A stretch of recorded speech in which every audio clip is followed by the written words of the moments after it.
ولسمشر ډانلډ ټرمپ د سې شنبې په ورځ د ټکساس جنوب ختیځو برخو ته تللی و. هغه له خپلې مېرمنې ملانیا ټرمپ سره په ګډه دغه توپان ځپلې سیمه وکتله. د امریکا په تاریخ کې دومره باران نه و شوی.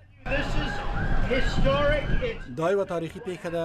هغه څه چې پیښ شول ساری نه لري، خو دا په تکزاس کې پیښ شول او تکزاس له هر څه سره د مقابلې توان لري. ډېره مننه.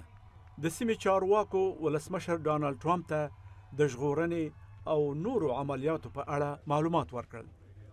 هغه د مرستې ژمنه وکړله او د ټکساس د ایالت او ښارونو د چارواکو د بېسارو هڅو ستاینه یې وکړله. دا یوه رښتینې ډله ده او موږ غواړو چې تر پخوا یې په ښه توګه سرته ورسوو. موږ غواړو له ننه 15 یا 10 کاله وروسته دې ته وکتل شي او ووایو چې دا یې د مقابلې لاره ده. د هیوستن ښاروال خبرداری ورکړ چې په باران کې کمښت د دې معنا نه لري چې موږ له ستونزو نه خلاص شوي یو. د باران 1 تریلیون ګیلنه اوبه چې شاوخوا سیمو ته انتقال شي نو د ستر سیلاب سبب بشي. مونږ پوهیږو چې همدا اوس د سیلاب په څیر حالت دی. نو پوهیږو چې د سیلاب خطر لا له منځه نه دی تللی، که څه هم آسمان شین دی.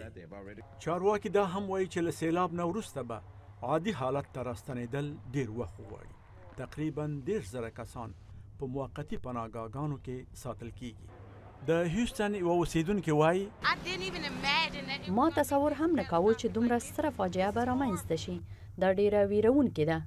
د هیوستن یو بل اوسیدونکی وایي ما هیڅ د دې پیښې تصور نه کاوه. ملي ګارد وویل چې 10 هلیکوپټرونه د نجات د عملیاتو سره مرسته کوي او په راتلونکو ورځو کې ښایي 100 نور هم په کار وګمارل شي.